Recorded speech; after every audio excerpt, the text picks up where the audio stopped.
What's going on, everybody?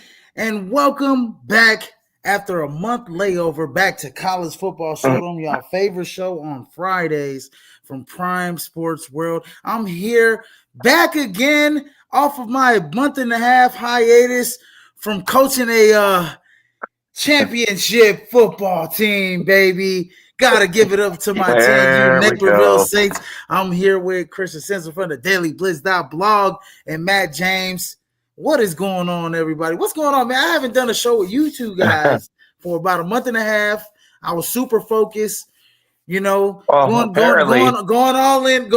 in for the chip, baby. I had to put all the distractions aside. You had other plans. Congrats. Absolutely. Champions. I love it. Being from Naperville, growing up there, congrats. That's absolutely awesome. We were the only team. We were the only team in the whole organization to win a championship, by the way. And there were only two teams. There were only two teams: the 11U gold team and we were the 10U silver team. And and we had the most developmental guys. So first and second year guys, and we won the whole silver division against really good teams, probably guys that should have been playing in the first division in the gold level. But we just had a lot of speed. And you know what? I'm gonna treat y'all. Christian, what's going on, man? You look quiet over there. What's going on, my man? Yeah, man, I'm listening. You listening? Hey, look. Listen, I got a question. If this whole analyst thing doesn't work out, you got a spot for me on your staff? Man, you know what? We about to click together a staff. I just want to look. Hey, look. All I want to say is I'm gonna show the people what it was when it came down to it. Hey, look. I'll show the people what it was. Oh boy, here we go. This is look. This is overtime. So by the way, let me tell y'all something, guys. Let me tell y'all something before we go. By the way, we went to overtime, right? Overtime, 0-0. Nobody scored on my defense all playoffs. Nobody scores ever. Nobody. Hey, defense wins championships. Let me tell you something. Okay, here goes. Hey, look, here goes the touchdown in overtime. Let me show y'all. Let me show the world because I don't think people don't realize, bro, how exciting this was. Here goes our running back. Boom. There goes me in the 10 right there. I'm looking like a coach. Let's go. It was packed that day for 10U football. You see how much? You see the crowd? You see the crowd? Look, they were going crazy. And then look, check it out. We got gutsy. We had to go for 2, right? Because we all go for 2, but we went for the pass. Look at this Ben Johnson special right here. Oh, here we go. Cooked up by our coach. Special. Cooked up by our coach, Ben Johnson. I love it. 2, baby. For the 2, baby. We going crazy.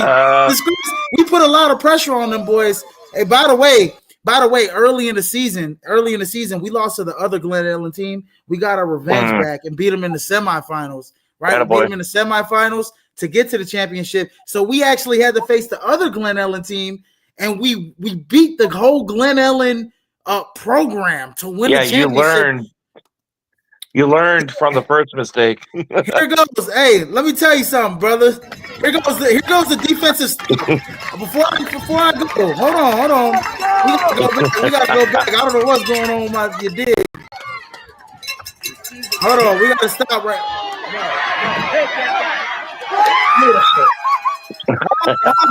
Hold on, we got. Oh my God! Izzy. There we go. We got Izzy, Coach Izzy down there, all excited. Hold on. We gotta go back. We gotta go back because I gotta show y'all what it is. I don't know what was going on with my Facebook here, but hold on. Let me share that screen right quick. Let me blow it up real quick. This is the 4th and goal to win the. This is 4th and goal to win the championship. This goes me coaching my defense. Look at it. We got quads left. I'm calling screenplay. Look at my. Well, you got a 4-3. I moved my defensive end over to the other side. Oh, you did a Texas stunt. Let's go, baby.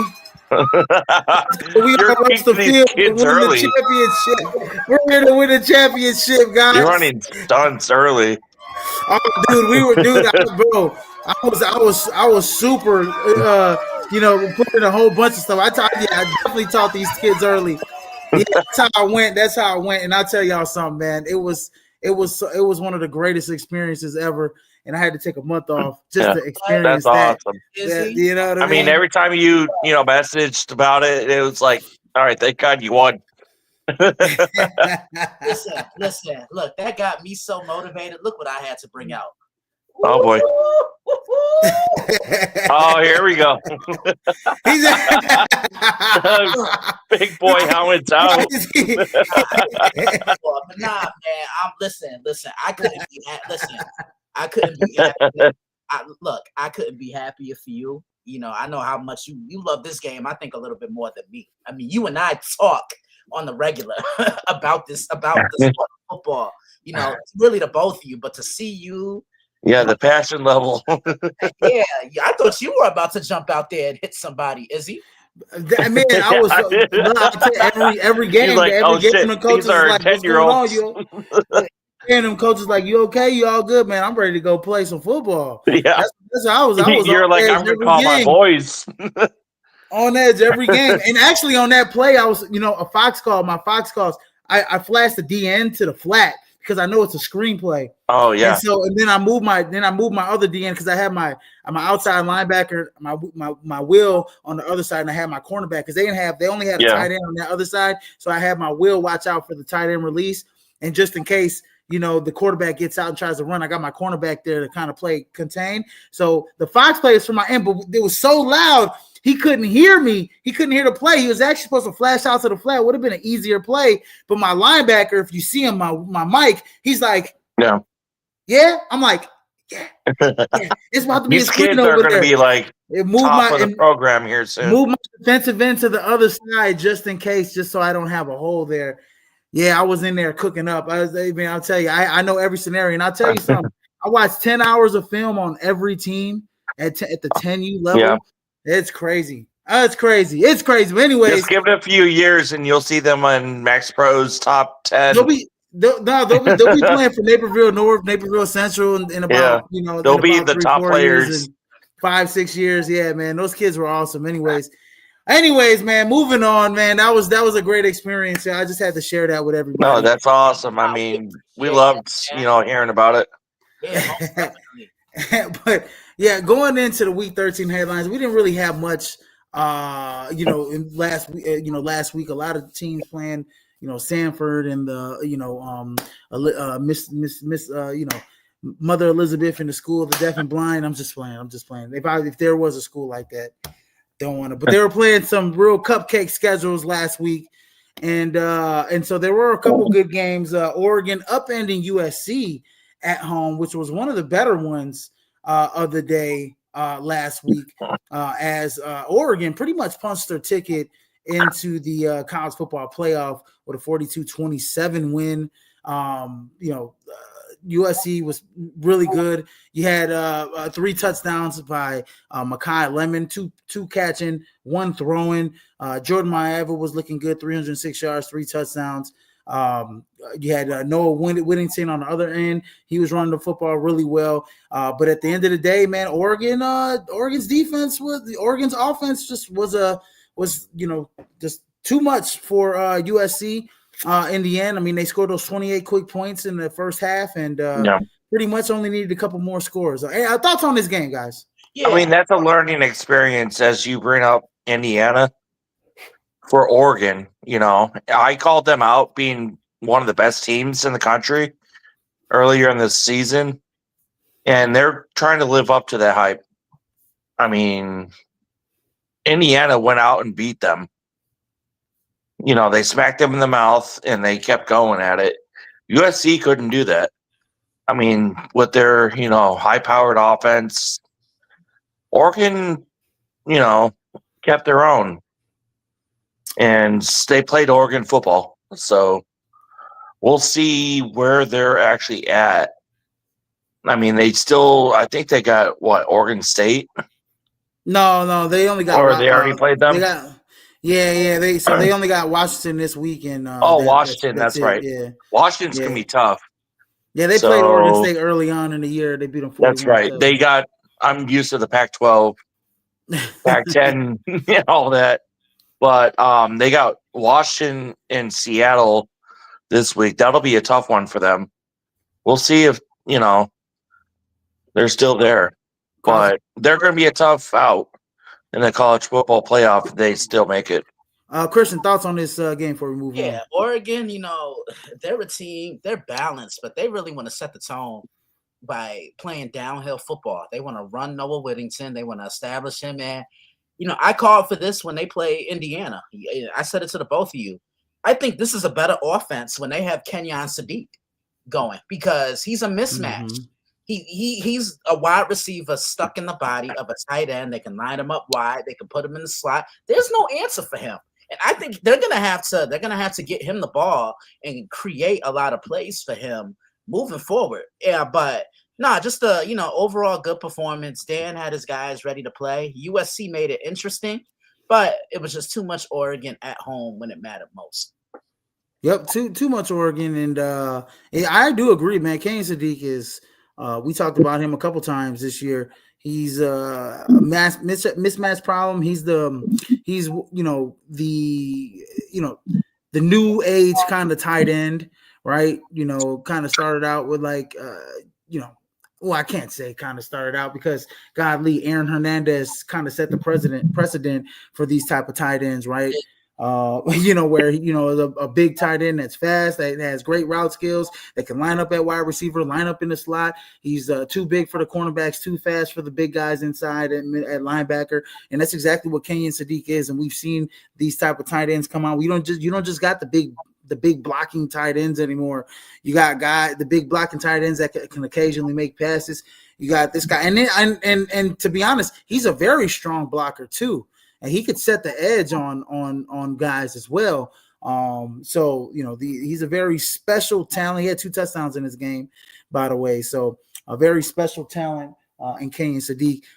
Moving on to the next game, Oklahoma pretty much punched their ticket into the college football playoff, essentially with a win over Missouri, and pretty much put the nail in the coffin on Missouri if there wasn't already a nail in the coffin for them. As they win 17-6. This one was a little bit of a closer game than I anticipated. I thought Oklahoma would actually run away with this one, but Missouri kind of stayed afloat a little bit with their defense. But OU was just too much for them. As the game as the game went along, OU's defense is just for real, the real deal. They forced turnovers against Missouri and. Pretty much just they look like one of the top contenders to possibly win at least one game. I think they'll get a home game. They should get possibly maybe a home game. Maybe. I'm not sure what the rankings are looking like right now. I'd have to look again, but they're looking pretty solid right now.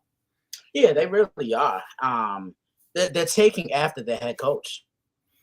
And I thought they had kind of maybe rushed John Mateer back a little too quickly, but no, he's kind of holding his own. But to me, coming into this game, I was wondering how Oklahoma was going to come out because unfortunately, teams have a tendency to still celebrate big wins from a week before, and they bring that celebration into the next game, and they end up getting rolled over because they went into Tuscaloosa. Excuse me. They go into Tuscaloosa and they beat up.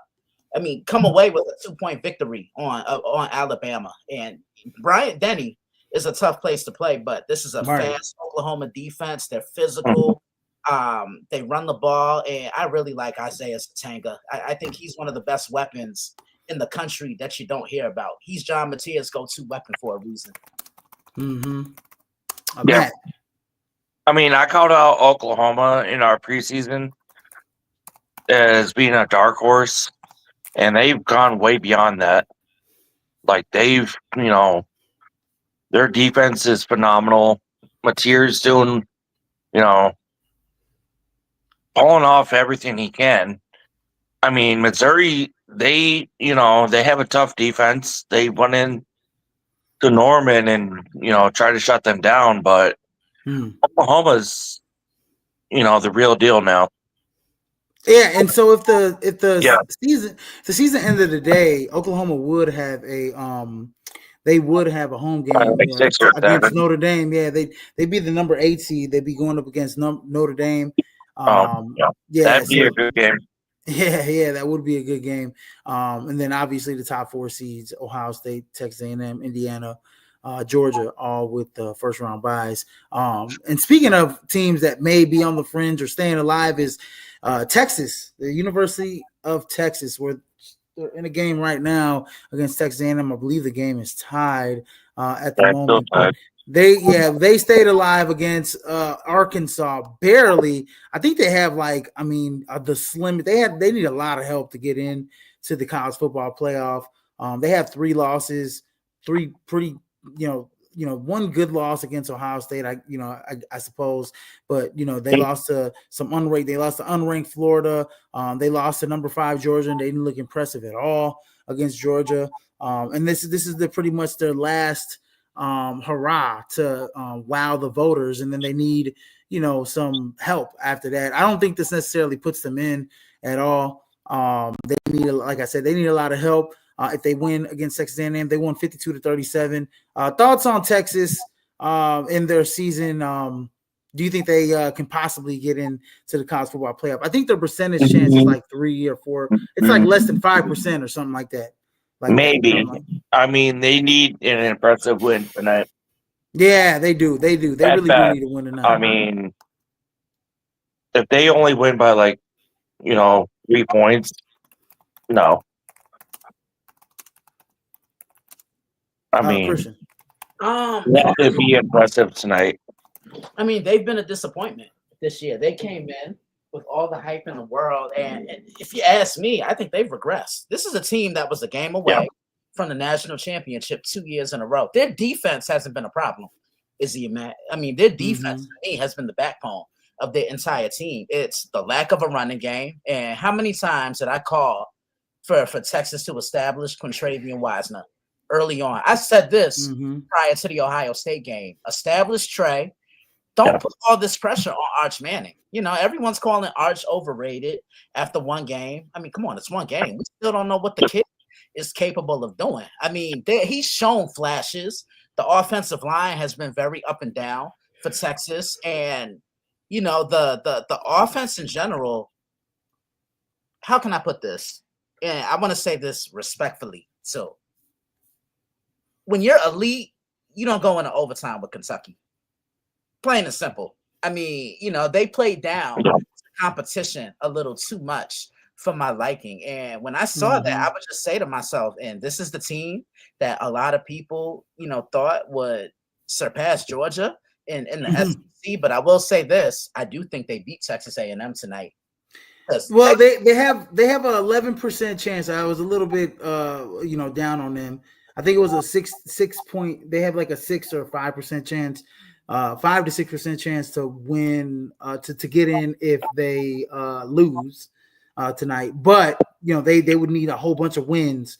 Even with the 11% chance, they're gonna need Notre Dame to lose against Stanford. That's not happening. They're gonna need Auburn to beat Alabama in the Iron Bowl. That's TBD. We know, Auburn has pulled off miracles in the Iron Bowl. Pitt to beat Miami, maybe. Tennessee to beat Vandy, maybe. Ole Miss already beat Mississippi State. I mean, those are pretty much the majority of the teams that they need help from. So that's a pretty uphill battle for them. Yeah, they need a lot of help. Yeah, they need a lot of help. They need a help. Miracle.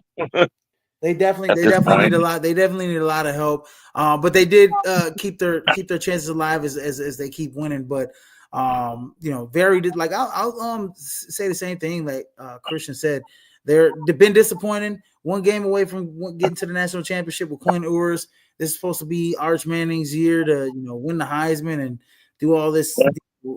Take them to new levels, and they fell flat this year on their face. and have been a disappointment. Moving on to the CFP rankings for Week 14, and we kind of talked about a few of the teams that have made it so far. At number one, obviously, your top four is Ohio State, Indiana, Texas A&M, Georgia. Then you got Texas Tech, Oregon, Ole Miss, Oklahoma, number 9 Notre Dame, 10 Alabama, 11 BYU. They got a big game against UCF. And then number 12 Miami with a game against Pitt, which there's a lot of Miami faithful. They're pretty much trying to compare. They think they should be higher than Notre Dame.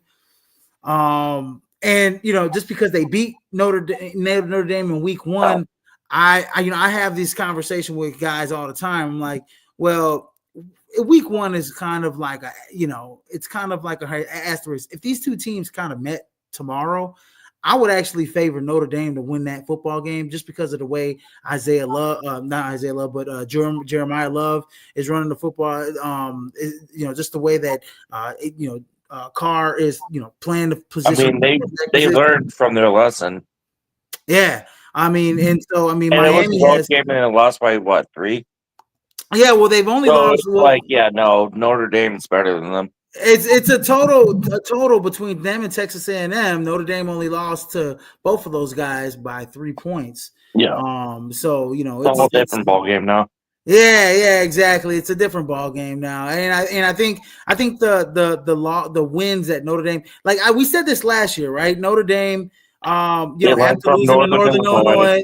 Yeah, after losing to Northern Illinois, they had to have blown out every single team they play against, and that's exactly what they have done. And they're like, "Oh, all right." That's exactly what Notre Dame has done since they've lost to Miami and Texas A&M. Their schedule, is it favorable to them? Yes, absolutely. But they went against a ranked Pitt team and they blew them out of the water. They went against an Arkansas team, blew them out of the water. They went against Syracuse and put 70 up on them. You know what I mean? Like, they're blowing out teams that they're supposed to be blowing them out. And when I look at Miami, they lost to 2 unranked teams, right? They lost to SMU on the road. They lost to Louisville at home. You know what I mean? Albeit close losses, but they lost to 2 unranked teams. And Notre Dame hasn't lost to unranked teams. So when you put it that way, the best win for Miami is against Notre Dame. I want to say this about Notre Dame. We could talk about them being undefeated right now because they only lost to Miami by 3, and then they lost to Texas A&M by 1. We're talking about their 2 losses being a combined 4 points. Yeah. Exactly. And that's what they did last year. Marcus Freeman learns from that, and he gets things going after it. Yeah, exactly. They're going to go against Stanford. They're going to play Stanford, and they're probably going to beat Stanford. They'll blow them out. Yeah, they'll blow Stanford out. But when you look at those guys, Jeremiah Love is one of the top 5 Heisman candidates. He's getting invited to New York.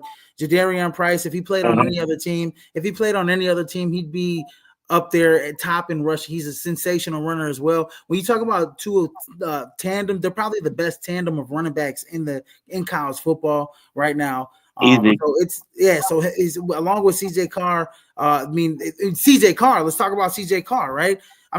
He's grown. He's grown tremendously amongst men. Yeah, it's night and day. Wouldn't you agree, Christian? From the beginning of the season, CJ Carr. They didn't open the playbook. He was like a little tiny boy, and now he's a man.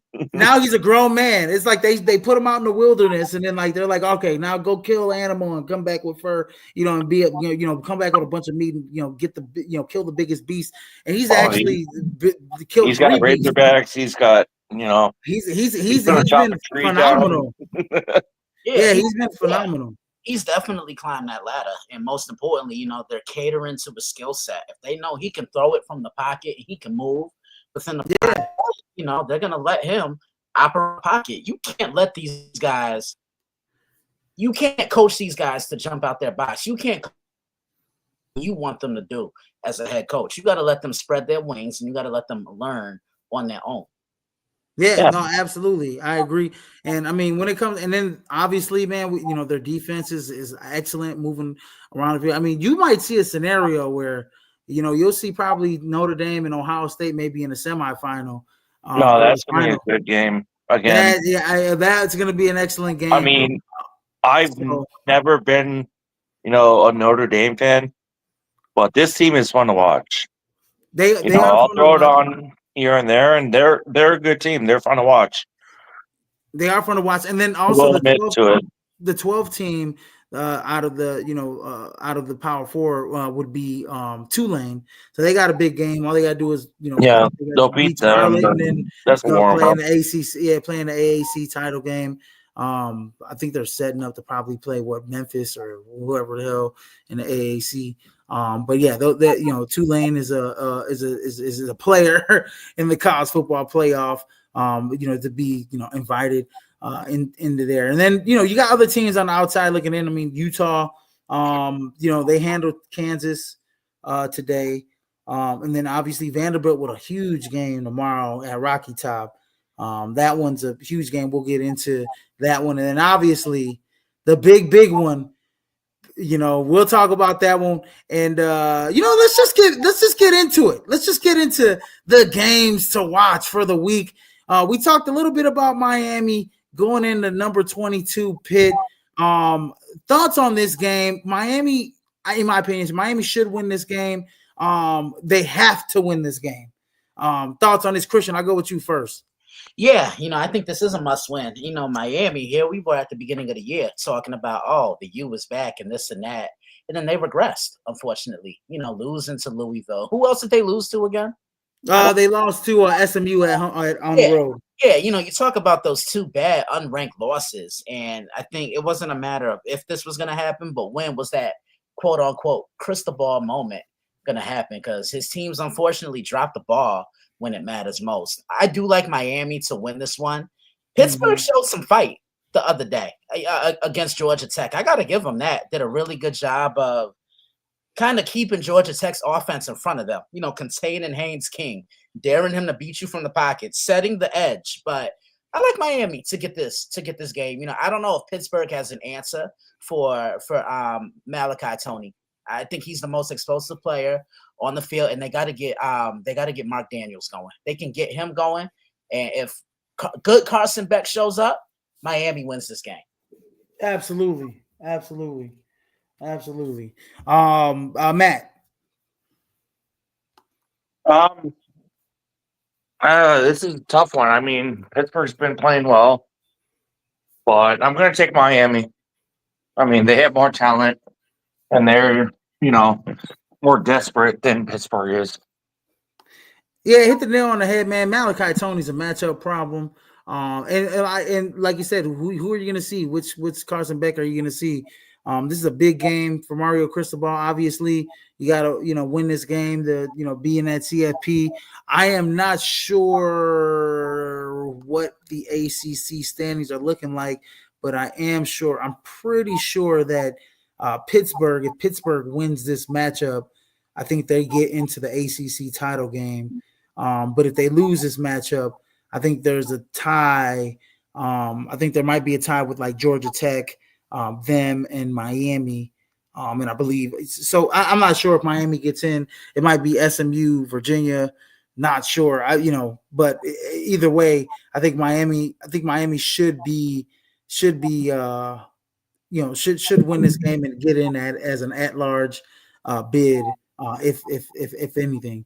Moving on to the next game, we got number 6 Oregon going into Seattle, Washington to play the Washington Huskies, and obviously Oregon is favored in this game. They pretty much stamped their ticket to the CFP with a win last week against USC. It's always competitive when these two teams play. It's a 6.5 point spread for these guys. I mean, Washington's a tough team. Thoughts on this game, Christian? Go first. Oh man, when I look at this matchup, when I look at Oregon, they want to set the tone by running the football. They wanna beat you up front. They have weapons galore. I mean, what's that? DeCorian Moore. He's one guy you got to watch for. Benson, he's another. Malik Benson, he's one you got to watch out for. I think he's the most versatile offensive weapon. But to me, this offense starts with and it ends with Kenyon Sadiq. He's that mismatch. He's a wide receiver stuck in the body of a tight end. Washington, they would want nothing more than to really burst the bubble of the Oregon Ducks, but I don't see it happening. I like Oregon in this one. I just think across the board, they're a little more stacked.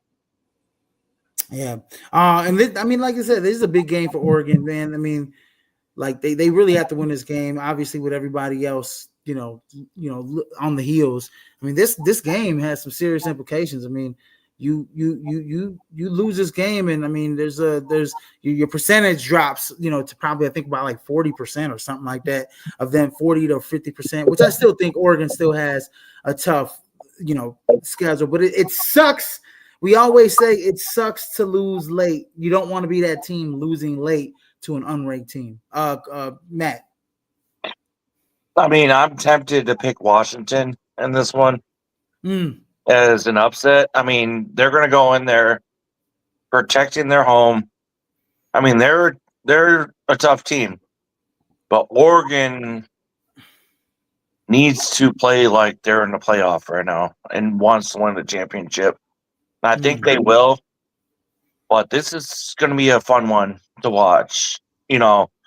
Defense versus, the ground game.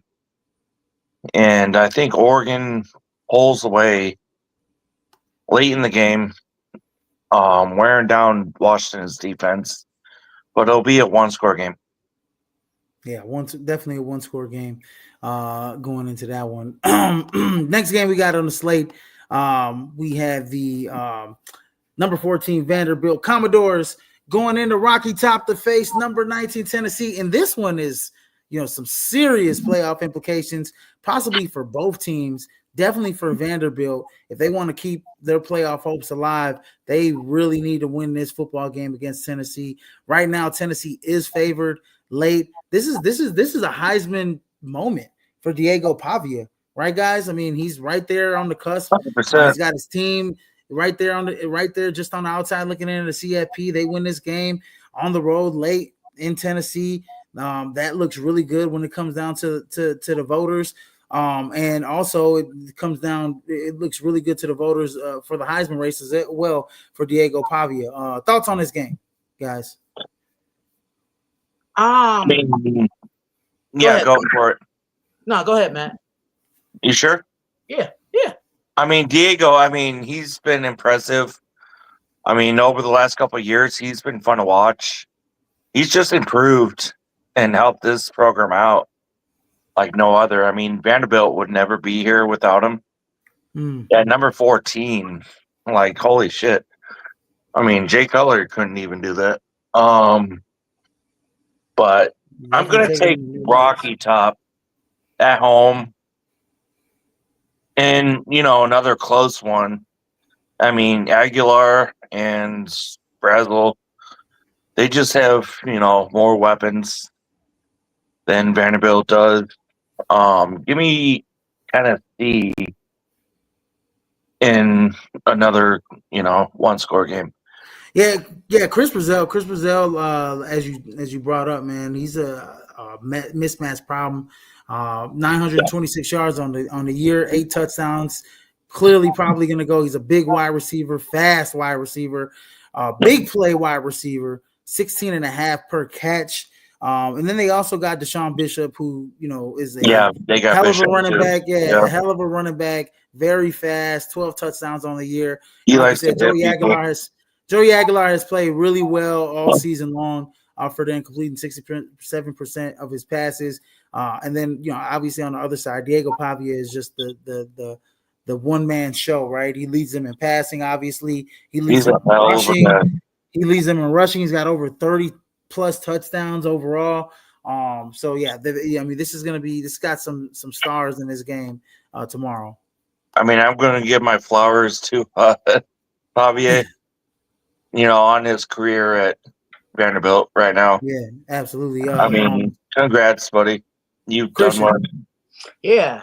I mean, this is such an intriguing quarterback matchup. Diego Pavia in one corner You got Joey Aguilar in the other corner, and I think Joey is better than what Nico Iamaleava was at this point last year. I just thought he's a more of a natural and a better fit for what it is that Josh Heupel wants to run and not. Yeah. I'm with Matt. I'm gonna go Tennessee here. I think they're gonna be up and ready for this. It's a rivalry game. You have one of the more electrifying players in the country coming into your house. Yeah, I think Rocky Top gets this win. You're going to Neyland, yeah. Yeah, I mean, they have obviously, man, Tennessee is very talented. They got a trio of wide receivers with Matthews, with Staley, with Brazil, real mismatch problem. And then defensively, I mean, they got, some guys that can really get after it defensively. Especially their front seven. They got one of the best front sevens in the SEC. So it's going to be a little hard for Diego to kind of, get off running. I'm actually going to go Vanderbilt, though, man. I think Diego is going to capture the Heisman moment, go into Rocky Top and put on a show in the mid-afternoon window for Vanderbilt. Give me Vandy by a field goal. I think this game, this game is going to go down to the wire, but I mean, I like Diego to kind of get them into field goal range to win it at the buzzer. And I mean, man, his Heisman chances go up after this one, depending on, Fernando Mendoza, who I think has pretty much locked in the Heisman at this point. But I mean, Diego Pavia is, going to be racking up those votes with a big win there this week. So give me Vanderbilt to win this game. And then the next game we have, next two games are pretty classic, really just excellent rivalries here towards the end of the season. And we have the infamous Iron Bowl game. This one takes a little wind out of sails because, Auburn isn't as great or isn't as good this year. But you got number 10 Alabama going into Jordan Hare Stadium to face Auburn, as this was a big game for Alabama, right? You have to win this football game. I know how tough it is, how tough this rivalry has been in this year, but I mean, this is going to be a hell of a football game for fans to watch. I can't wait to watch this one. Christian, I'll go with you first. I know that I just remember the big win a long time ago. I forget what the damn player's name was. Name's mistaking me, but the field goal where he returns it back for the touchdown. Oh yeah, I remember. We were hanging up the three at that point. I mean, I just the Iron Bowl has just always been an excellent matchup for both teams. Hard hitting, nasty, smash mouth football here. It's in the state of Alabama. This is for bragging rights here. Yeah, it really is. I mean, Alabama dropped the ball against Oklahoma. They just couldn't get it going. Yeah, they bounced back last week. And, this is another one where they got to kind of keep their head on a swivel. Like, to me, this is a trap game. And it seems like Auburn tough at Jordan Hare. Like, that just always seems to be the scenario whenever these two play. I'm going to take Alabama by 4. I say 24-20. It comes down to the fourth quarter. And I just think Ty Simpson, he's going to make one more play when it matters most over Jackson.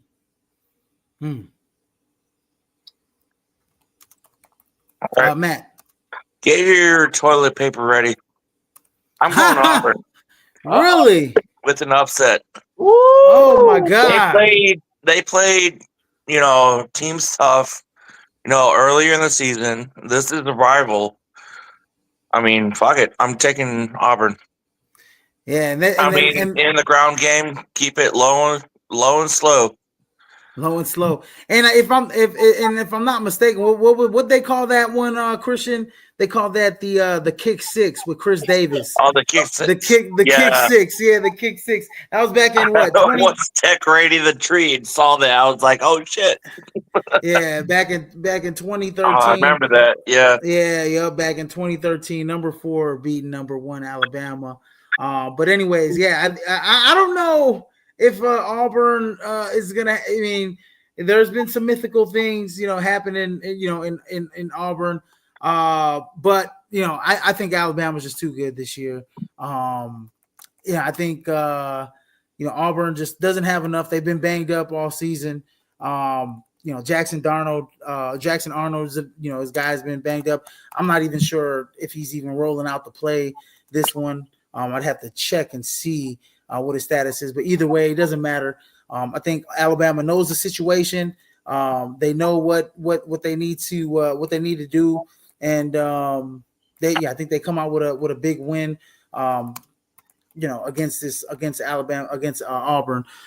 So we'll see how that one goes on game day. But I definitely have Alabama winning that football game. And I think in the last 10 meetings, Alabama has definitely had the better end of these matchups. I believe last year though, Auburn did win that game. What, 28? What was it? 28-14. Auburn's won. So. Yeah, Auburn has Auburn, I believe, if I'm not mistaken, what was it? Auburn lost. Auburn lost to Alabama 28-14. Last time Auburn's won that game was 2019 when they won 45-48. But in the last 10 matchups, Alabama has won 8 of them against Auburn. Yeah, Nick Saban. absolutely the last and in that game that they lost it was Bo Nix was when Bo Nix was still playing for Alabama. The last game that they lost, that's right. It was Mac Jones versus Bo Nix in that game. And that's when you had the trio of wide receivers. You had Henry Ruggs, Jalen Waddle. Alabama was just stacked that season. And Auburn won 48-45. Yeah, absolutely. And I believe it was Henry Ruggs. You had Devontae Smith, Jalen Waddle, Henry Ruggs. You had Najee Harris on that team. They were stacked. Jerry Jeudy was on that team. Christian, come on. These are all superstars, man. They're all playing on Sundays right now. You know what I mean? Like not Henry. Bo Nix, and then Bo Nix transferred over to what was he? This is when the Bo Nix hype was real with Auburn. Yeah, then the next year he was the next couple years he was like injured, didn't really play well. Then transferred over to Oregon. Yeah, exactly. Yeah, so I think the best thing for Bo Nix at that time was getting out of the SEC, because either you're cut for it or you're not. And look, he thrived when he was at Oregon under Dan Lanning. Yeah, he got out of absolutely. Absolutely. Even Oregon has pressure, but it's not SEC pressure. Oh no, it's definitely not SEC pressure. It's definitely not SEC pressure. And then we saved the best for last. And we have the big one in the big house in Ann Arbor with number 1 Ohio State going against number 15 Michigan. And this one is the most heated rivalry of all the rivalries in college football. And as Ohio State comes in number 1 ranked for I don't know how many times they've come in to this matchup at the end of the year, number 1 ranked, going against the young freshman Bryce Underwood and that Michigan team. Golly, coming in, Ohio State's coming in with lots of star power on their side. But I will go with Christian first. I kind of know what's coming here. Is he? Here. Yes. Here we go. Matt, we ain't done it in a while. Let's see if we still got it. Let's go, buddy. On my count. 1, 2, 3. Shameless plug. Number 1. Baby. Listen, Ohio State comes in with all the pressure on their shoulders right now. They have lost the last 4 meetings. And to be real with you, last year's, I think, was the most embarrassing because you were a 20-point favorite and you got punched in the mouth. You rolled over. But I got to give Michigan a lot of credit because I love what their defense did. I remember telling Izzy this after the game. Michigan baited Ohio State into running in between the tackles. And what did Michigan do? They closed those lanes up. They put the game in the hands of Will Howard at the time, and he couldn't beat them because that defensive line was just ready for whatever was to work. Yeah. Now, look, Ohio State, they've been on cruise control this year. I mean, they have dominated on both sides of the ball. Offensively, they're not as strong running the ball as they were last year. But Bo Jackson, he can, when he has a little bit of space and a little bit of grass in front of him and a little bit of light, he can hit those lanes, plain and simple.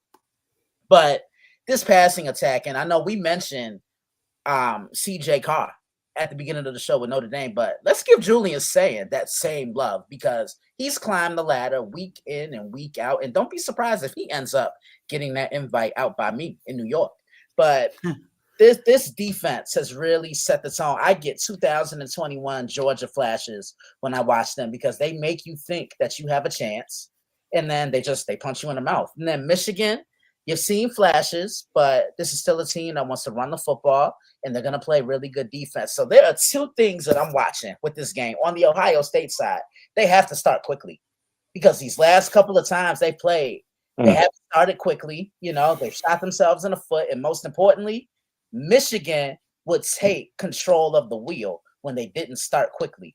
And for Michigan, on the Michigan side, they have to score in the red zone. To me, this is what's going to determine the entire outcome of the football game. Michigan scores on 78% of their drives in the red zone. In Ohio State, they're the best red zone defense in the country. It's going to be running the football. And can Michigan get pressure on Julian Sayin? That's where this game, I think, is also going to be won. In the trenches. I previewed this one tomorrow. This is the Duke in North Carolina of college football, and I'm always to preview it. Always. And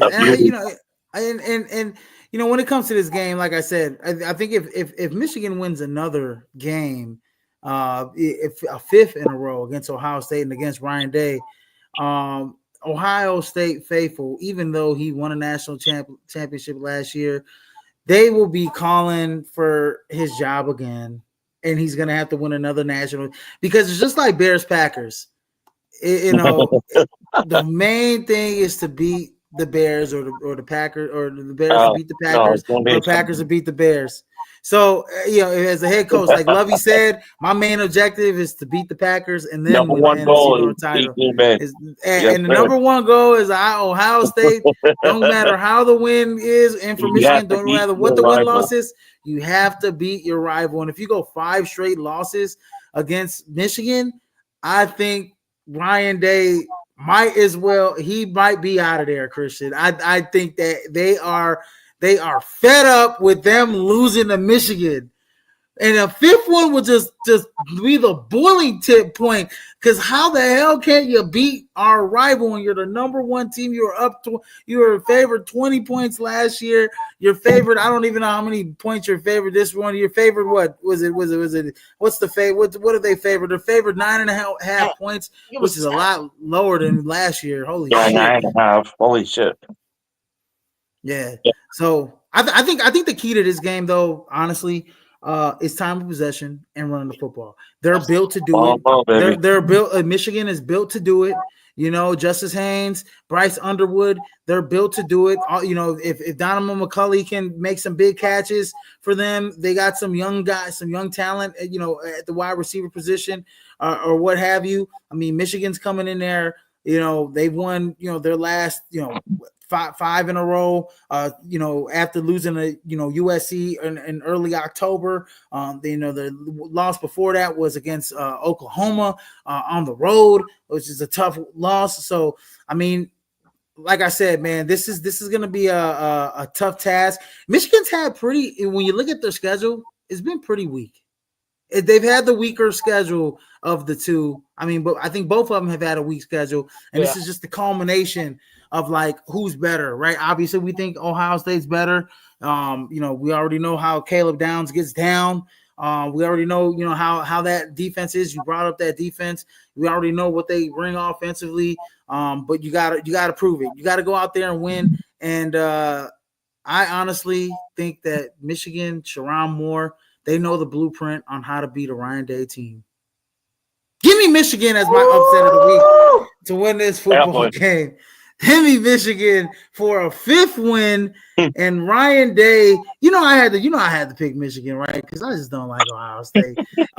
So Even though I'm a Notre Dame fan, I don't like Ohio State for Like some you're reason. going against. I just hope they lose By the every way. game to Michigan moving forward. But give me Michigan because I just think they have the blueprint. I think they have what it takes. I think Sharon Moore he knows how to coach this game. He knows the blueprint on how to beat Ryan Day's defense. And that's time of possession. Last year he did it with Alex Orji, right?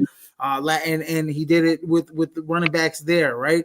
And this year he's going to do the same damn thing.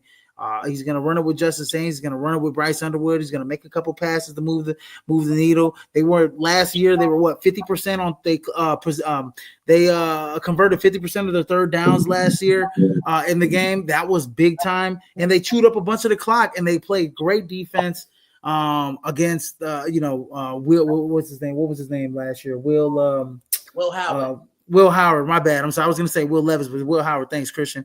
So against Julian Sand, he's a very accurate player. He's got pretty much the same wide receivers as last year.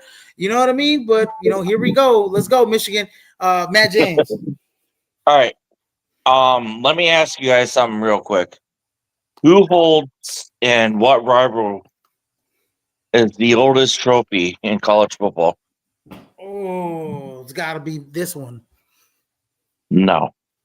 No, which one is it? Is it Stanford, Notre Dame? Nope. Stanford, was it Notre Dame, Michigan? Nope. Which one is it? It's the one that you didn't put on here, and it's, a big-time rival that's playing tonight. Is it Arizona State? Yes, sir. Territorial Cup. Well. How is that not on here? Well, Matt, you got to understand. You got to understand. Okay. We'll talk about it. We'll talk. We'll talk about it. First 20 for the Big 12, possibly. Listen. This is Saturday games, Matt. Because we're already in Fridays. All right, I'll give you that. You got to give me a break here. I didn't put no Friday. If you noticed, right, Christian? You notice all these are Saturday games. Yeah. Actually, it's all Saturday. It's all Saturday games. All Saturday games. Before you jumping on my throat, all Saturday games. I had to give a trivial question. To the I didn't know that was the oldest trophy. Damn, they've been playing that long, huh? 1899. That trophy got a lot of dust on it. Normal versus U of A. Yeah. Well, I'm sorry to hurt your feelings, Matt, but I took You're good, buddy. I took U of A, and I like. Yeah, I know. That's why I was like, oh shit, I should bring that up because I know you're going with U of A. I love Noah Fafita. I think he's an excellent quarterback. He's just little. If Noah Fafita was 4 inches, if Noah Fafita was 4 inches taller, he'd be one of the top quarterbacks picks in next year's draft. If he was not 5'11" and he was 6'3", 6'4", he'd be one of the best quarterbacks in the nation. Because he's small, he won't get picked in the draft like that though. No, really, but he's just smart. He just has a great feel for the game. Is Sam Levitt playing in that game? No, he's out for the season. Yeah, it's over with. Yeah, I'm sorry, brother, but you're gonna pop out the transfer from Georgia. Yeah, the kid that's gonna run a million times at quarterback. With what's his name? Who's been playing? He's been playing well too. Well, who do you got? Michigan, Ohio State. I got Michigan at home. You got Michigan to win at home. Yes. Do your thing. You know how to beat Ohio State. Run the ball. Keep the turnovers on your side. Keep the crowd in it. Michigan. Fuck Ohio State. My God. Give me Michigan. Heisman rankings, we talked about them already. Fernando Mendoza has pretty much locked it up. I anticipate a blowout of Purdue tomorrow. And then I believe, Big Ten title game, right? With them in Ohio State should presumably, right? Yeah. Would lift him definitely into the Heisman. And that would be huge, right? You're talking about actually Diego wins tomorrow. Yeah. No, well, Christian, let me pose this question, right? Fernando, and this, by the way, everybody, my Heisman rankings are based on odds now these days. They're based on whatever the odds are of the Heisman rankings right now at this point. I mean, because every time in the beginning of the season, it's kind of by play. Now I'm like, okay, odds. We already seen everybody play. Marcel Reed, I think, he's got injured in this game, so he was a dark horse. But Fernando Mendoza, Julian Sand both win. They play in the Big Ten title game, right? Right, correct. You got my drift here. Mm-hmm. Yeah. Whoever plays well and wins that game wins the Heisman. I'm gonna disagree with you. I think You gonna disagree with me? I am, Okay. because I think Fernando already won it. Fernando had his Heisman moment going into Eugene, Autzen Stadium, one of the toughest places in college football to play, and they beat a then third-ranked Oregon Ducks team, a game that nobody thought Indiana had a chance to win. That was it for me. Like, that kind of signed, sealed, and delivered it for me. And then what about the throw? Yeah, he did it. He literally won it there. Yeah, what about the throw a couple weeks ago? In Penn State? Yeah, against Penn State. Yeah, I mean, I guess you could say, the fact that that was a hell of a throw. it Man, really was. But the fact Best that, throw of the season. he's put this team on his back all year long. I mean, whenever you've needed him to deliver and make a quality throw, he's done it. You know what I'm saying? I mean, they're a much better offense, and they're a much more potent offense with Fernando Mendoza than they were with Curtis O'Rourke last year. Oh, for sure. Yeah, absolutely. Absolutely. I mean, the difference between both of them was the fact that Fernando had to, climb the ladder, and saying, he was already there, being at Ohio State, and had, an easier schedule to do it. I don't think that he had to throw for like 5 or 6 touchdowns a game, but he didn't get there.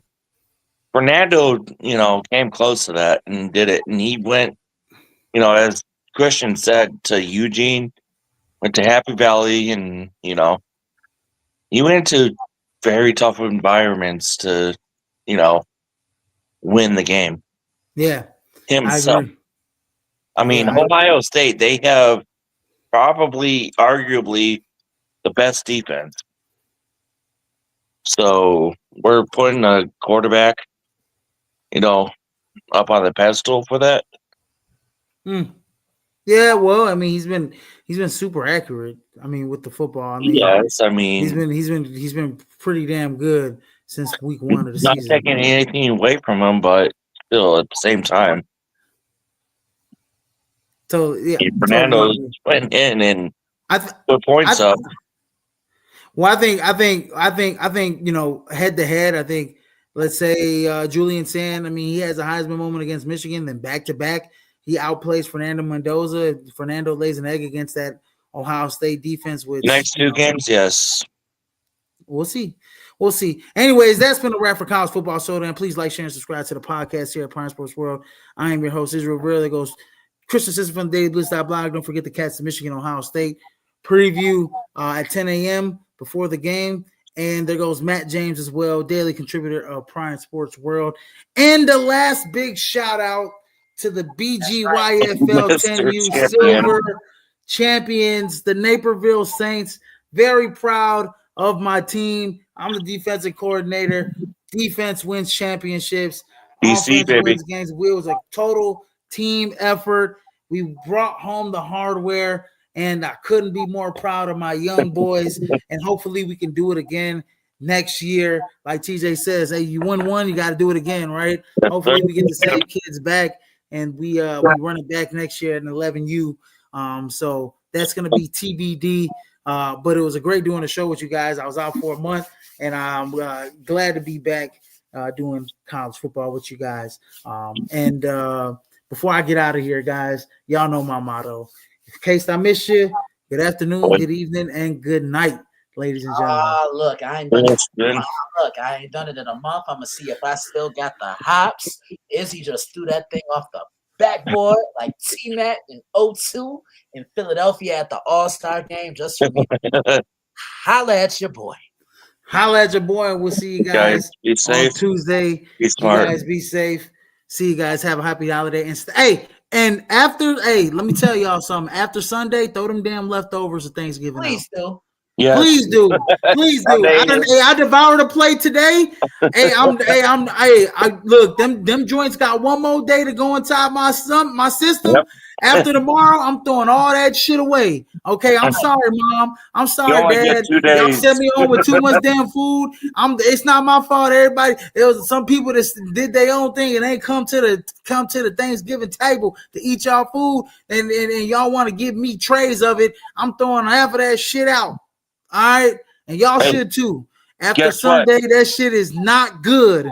Okay, throw y'all Thanksgiving food out after Sunday. It's okay. Let them shits go. Pitchforks up. Let them shits go. It is not Thanksgiving no more. It's December. Get ready for Christmas. All right? Get ready for Christmas. Gentlemen, hey, pitchforks up. Go ASU. Peace out, guys. For the game here in 5 minutes. Peace out, guys. See you guys later. All right.